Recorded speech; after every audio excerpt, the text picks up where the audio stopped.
قرآن مجید سورہ یوسف آیت نمبر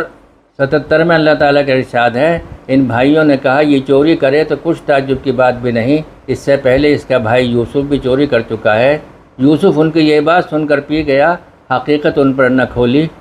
بس زیر لب اتنا کہہ کر رہ گیا کہ بڑے ہی برے ہو تم لوگ، میرے منہ در منہ مجھ پر جو الزام لگا دیتے ہو اس کی حقیقت اللہ خوب جانتا ہے۔ یوسف علیہ السلام کے واقعے میں قمیصوں کا خاص تذکرہ ہے۔ ایک قمیص کا استعمال جھوٹ بولنے کے لیے کیا گیا تھا، ایک قمیص کا استعمال ان کی برات کی دلیل کے طور پر ہوا تھا، اور ایک قمیص کا استعمال ان کی دوا کے طور پر ہوا تھا۔ جھوٹ والے قمیص کا واقعہ اس طرح ہے کہ ان کے بھائیوں نے ان کو کنویں میں ڈالنے کے بعد ایک بکری کا خون ان کے قمیص میں لگا دیا اور وہ اسے حضرت یعقوب کے پاس لے گئے تاکہ ان کو یہ یقین دلا سکیں کہ یوسف کو بھیڑیا کھا گیا ہے،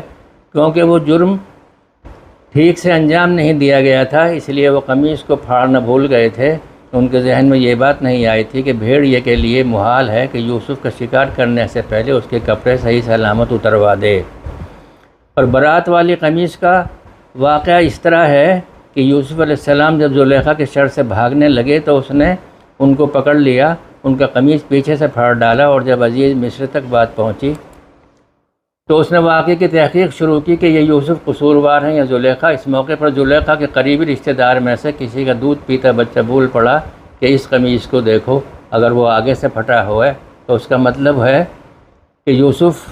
زلیخا کے ساتھ کچھ کرنے کی کوشش کر رہے تھے اور زلیخا اس کو دور کر رہی تھی، اور اگر کرتا پیچھے سے پھٹا ہوا ملے تو اس کا مطلب یہ ہوا کہ یوسف زلیخا سے بھاگنے کی کوشش کر رہے تھے اور وہ ان کو پکڑنے کی کوشش کر رہی تھی۔ چنانچہ جب قمیص کو دیکھا گیا تو وہ پیچھے سے پھٹا تھا، اس طرح اس قمیص نے یوسف کی برات ثابت کر دی۔